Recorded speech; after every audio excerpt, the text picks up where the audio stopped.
students. I am Vishakha Chauhan, working as Assistant Professor in Smriti College of Pharmaceutical Education, Indore.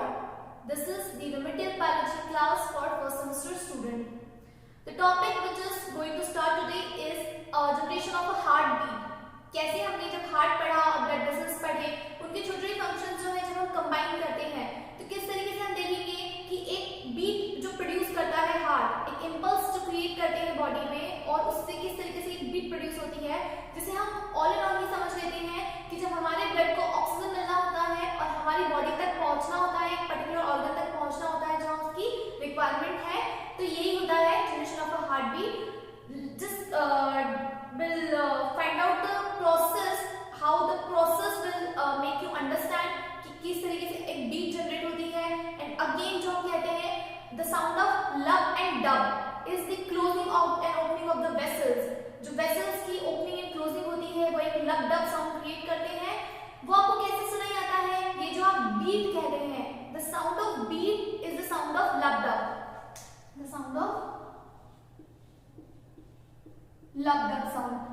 और जब आप इसे सुनना चाहते हैं, इसे महसूस करना चाहते हैं, तो हम स्टेथोस्कोप का यूज करते हैं. आपने देखा होगा डॉक्टर जो है स्टेथोस्कोप यूज करते हैं और वो जो हमें बीट साउंड सुनाई आता है, जो हार्ट बीट साउंड सुनाई आता है, इट इज साउंड ऑफ लब डब, जो कि क्या है, वेल्व के क्लोज होने का साइन होता है. ये opening and closing of valves जो होते हैं वो ये साउंड क्रिएट करते हैं, जो हमें स्टेथोस्कोप की मदद से सुनाई आता है, जिसकी वजह से हमें पता चलता है कि कितने मिनट के कितने टाइम्स जो है पर मिनट के हिसाब से आपका हार्ट वर्क कर रहा है, जिसकी बीट की वजह से हमें ये कंफर्मेशन मिल जाता है कि अगर वो 60 to 80 अराउंड समथिंग बीट कर रहा है पर मिनट, देन फिर वो नॉर्मल या अच्छा स्मूथ वर्क कर रहा है. और एट अ रेस्ट स्टेज है ना, ये जो है एक रेस्ट स्टेज का नंबर्स है, ये फिगर्स जो है चेंज होते हैं अगर आपकी जो हार्ट रेट है वो बढ़ने लगती है. अगर आप कोई एक्सेस हैवी वेट उठाते हैं या रनिंग करते हैं, एक्सरसाइज करते हैं, कुछ भी आप ऐसा काम करते हैं जिससे थोड़ा प्रेशर इंक्रीज हो जाता है, इन दैट केस ये जो है 80 से बढ़ के थोड़ा ज्यादा भी हो सकती है. सो देखते हैं कि हार्ट बीट कैसे जनरेट होती है ह्यूमन बॉडी में. We will begin with the definition that the heart works by following the sequence of the signals. जो हार्ट है वो फंक्शन करता है जब एक इलेक्ट्रिकल इम्पल्स या एक इलेक्ट्रिकल सिग्नल जनरेट होता है, that cause the muscles in the chamber of the heart to contract. जो हमने 4 चेम्बर्स पढ़े थे, आपको याद होगा कि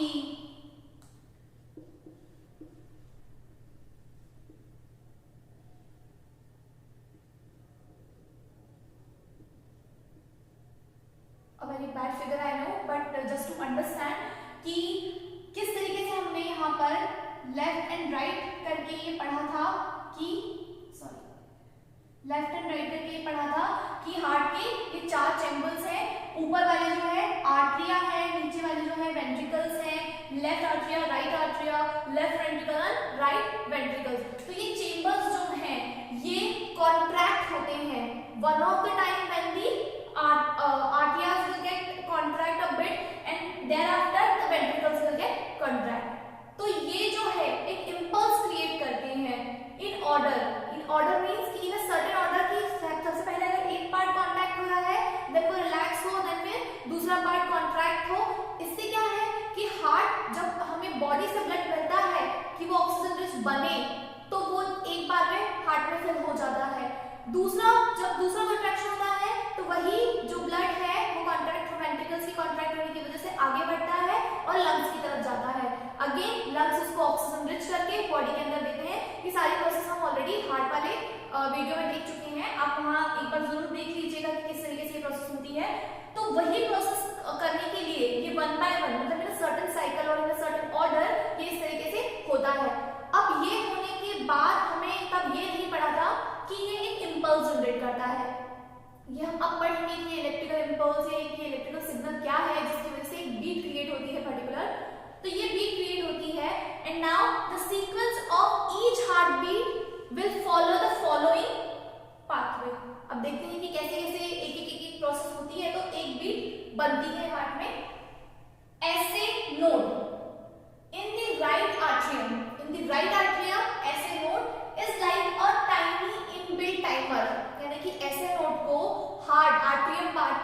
एक इनबिल्ट टाइमर कहा है। You understand the timer? That means कि एक सिग्नल भेजा, देन फिर रुकना है, कितना फ्रैक्शन ऑफ सेकंड रुकना है, देन फिर दूसरा इलेक्ट्रिकल सिग्नल उन्हें वो करना है। यानी एक परफेक्ट टाइमिंग होने के लिए या फिर एक परफेक्ट चैनल बनने के लिए कि डिस्टेंस भी बराबर हो एक और दूसरे इंपल्स और तीसरे इंपल्स और चौथे इंपल्स के बीच में, मतलब कि जो सिग्नल की सीक्वेंस है वो एक प्रॉपर डिस्टेंस में और एक प्रॉपर चैनल में हो। So it is called as a inbuilt timer. It releases an electrical signal at regular interval, यानी कि इस तरीके से एक रेगुलर इंटरवल पे सिग्नल रिलीज करती है। 60 to 80 पर मिनट जब आपका हार्ट एक रेस्टिंग या प्रॉपर नॉर्मल कंडीशन में हो, जब आप सिटिंग कर रहे हैं, इजी सिटिंग में है, या फिर आप लाइन पोजीशन में हैं, या फिर आप बिल्कुल नॉर्मल अगर किसी पोजीशन में है जहां पर आपकी बॉडी ज्यादा एफर्ट नहीं पुट कर रही है, बॉडी पर कोई भी भार वजन कोई भी ऐसा काम नहीं हो रहा है जिसकी वजह से आपको एक्सेस प्रेशर डालना पड़े, in that case it is 60 to 80, यानी कि हार्ट बीट नॉर्मल काम कर रही है, आपका पल्स रेट, आपकी बॉडी का ये वाला पल्स रेट, या फिर हम नहीं कह सकते हैं कि जो बीट हमने स्टेथोस्कोप से काउंट करी है वो बिल्कुल परफेक्ट है, तो हार्ट नॉर्मली काम कर रहा है एट रेस्टिंग स्टेज। और it may gate faster when you exercise और व्हेन यू वर्क समथिंग। अगर आप किसी में बॉडी का एफर्ट लगाते हैं एक्स्ट्रा वेट उठाने में या एक्सरसाइज करने में, रनिंग वगैरह में, तो फिर ये थोड़ी सी बढ़ जाती है एंड अगेन रिलैक्स हो जाती है जब आप बॉडी को वापस इस पोजीशन में या कंफर्टेबल पोजीशन में लेकर आते हैं। This control your heart rate, और यही आपका हार्ट रेट कंट्रोल करके रखता है, यानी कम और ज्यादा ये बीट्स की वजह से होता है, जो इलेक्ट्रिक सिग्नल की वजह से बनती है। Each impulse spread into both the atria which cause them to contract, यानी आर्टरिया वाले पार्ट को क्या करता है, कॉन्ट्रैक्ट करता है, स्प्रेड होकर दोनों लेफ्ट और राइट तरफ जाता है और कॉन्ट्रैक्ट करता है। This pump the blood from one way back into the ventricles, और इसकी मदद से ही कॉन्ट्रैक्ट हुआ तो वेंट्रिकल्स के अंदर जो है वो वाला ब्लड जाने के लिए आ जाता है, जो कि बॉडी से हार्ट तक जाता है। ठीक है, ये हो गया आपका फर्स्ट स्टेप। अब देखेंगे इसके आगे यहाँ क्या हुआ है अभी तक कि आपने सिग्नल, बॉडी ने सिग्नल जनरेट करा, इंपल्स जनरेट करा, उसकी वजह से कॉन्ट्रैक्शन हुआ आर्टरिया में एंड ब्लड जो है आपके वेंट्रिकल्स की तरफ बढ़ेगा।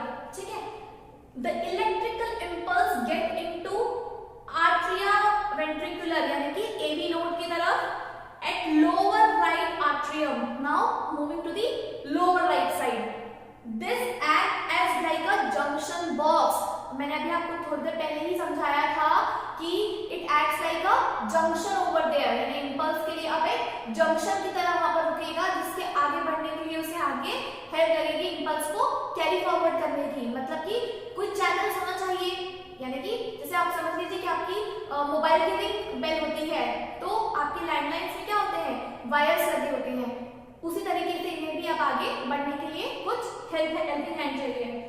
The impulse delayed slightly, अब क्या होता है, थोड़ा सा इंपल्स जो है वो डिले होने लगता है, हल्का या स्लाइटली डिले होने लगता है। Thin band of conducting fibres, जिसे हम एवी बंडल्स कहते हैं, यानी कि क्योंकि आर्टरियोवेंट्रिकुलर साइड में है, नोड पर है, तो हम इसे एवी बंडल्स कहते हैं। आपने स्पिन स्ट्रक्चर्स देखा होगा, ये आपके वायर्स लाइक होते हैं। आप इमेजिन करना, इसको यहाँ से पैक कर देती हूँ ताकि आपको वायर समझ में आए। ये आपके वायर्स लाइक स्ट्रक्चर्स होते हैं।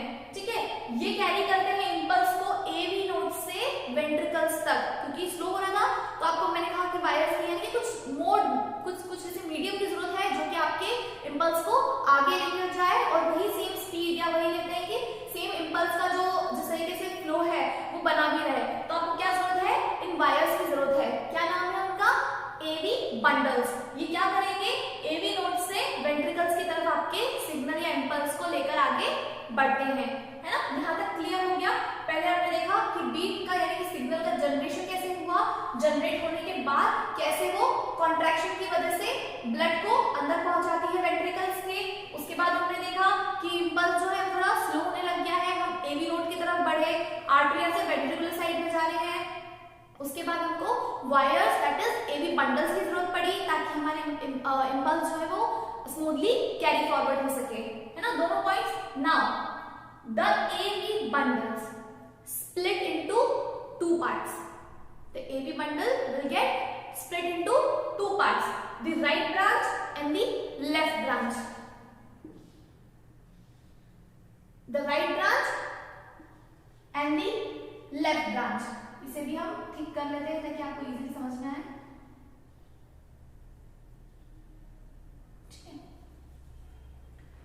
These then split into many tiny fibers. अब बनेंगे Purkinje fibers.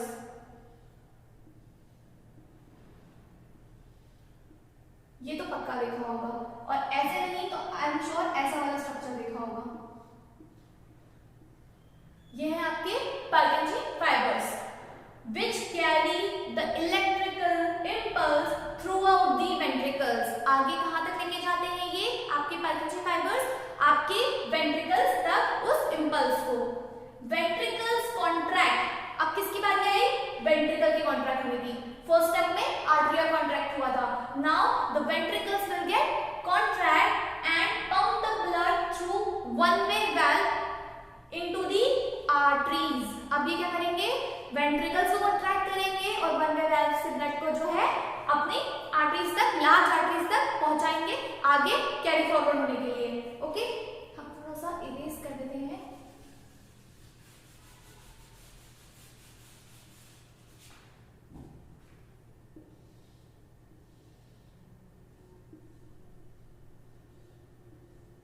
ठीक है, तो हमारी इंपल्स अब आर्टरीज तक गई है और हमारी वेंट्रिकल्स तक गई है. वहां वेंट्रिकल्स को सिग्नल कहा है कॉन्ट्रैक्ट होने के लिए है, और उसने क्या करा है हमारी आर्टरीज में जो है वन वे वाल्व के थ्रू ब्लड को पहुंचा दिया है. Now in the fourth step अब क्या देखेंगे आप? देखो, आर्टरीज और आर्ट्रियोल्स क्या काम कर रहे हैं, ध्यान से समझना. The arteries going from the right ventricles take the blood to the lungs. यानी कि क्या करेगी? उस ब्लड को ऑक्सीजन रिच करने के लिए आपके लंग्स तक लेके जाएगी. और आपके आर्टरियोल्स क्या करेंगे? Which is going from the left ventricle, है ना, राइट वेंट्रिकल से लंग्स की तरफ लेके जा रहे थे, एंड लेफ्ट वेंट्रिकल से ब्लड को ये पूरी बॉडी की तरफ लेकर जाएंगे, है ना. ध्यान से, इसलिए मैंने इसको अलग अलग करके लिखा है कि arteries going from the right ventricle take the blood to the lungs, and the arterioles going from the left ventricle take the blood to the rest of the body. Okay, the heart then for a short period of time will get diastole. That means कि थोड़ा सा resting position पे आ गया है, एक beat generate करी है ना, तो अब क्या हुआ है? एक fraction of second का होगा resting period, जो मुझे ना systolic and diastolic. तो अब diastole हो गया है. Blood coming back to the heart flow, heart from the large veins fills the arteria during this diastole rest. यानी कि ये जो रेस्ट वाला डायस्टोल हमारा मूवमेंट आया है, इस मूवमेंट में जो है जो हमारी बड़ी सी लार्ज सी वेन है वो क्या करेगी? आगे प्रोसेस करने के लिए ब्लड को अगेन आपके हार्ट के एक पार्ट में फिल करके रखेगी. कहाँ पर? आर्टेरिया में, है ना. कॉन्ट्रैक्ट हुए बिना तो आर्टेरिया से अंदर जाएगा ही नहीं, यानी कि ये वाली इंस्टेंट लगेगी हमें. तो अभी जब रेस्टिंग है, इस शॉर्ट रेस्टिंग टाइम में बॉडी का ब्लड तब तक जो है आर्टेरिया की मदद से थोड़ा सा अंदर आ चुका होता है. यानी डायस्टोल में भी हार्ट, जो रेस्टिंग कंडीशन में भी हार्ट जो है ये काम करता है. ठीक है. The veins coming to the left atrium, the veins जो कि लेफ्ट आर्ट्रियम से आती हैं, आर फ्रॉम द लंग जिसमें फुल ऑफ ऑक्सीजन है. यानी कि लंग से आने वाली वेव्स जो लेकर आती हैं वहां से, तो वो ब्लड तो ऑक्सीजन रिच ही होगा, तो उसके पास क्या होता है? बिल्कुल फुल ऑफ ऑक्सीजन होता है.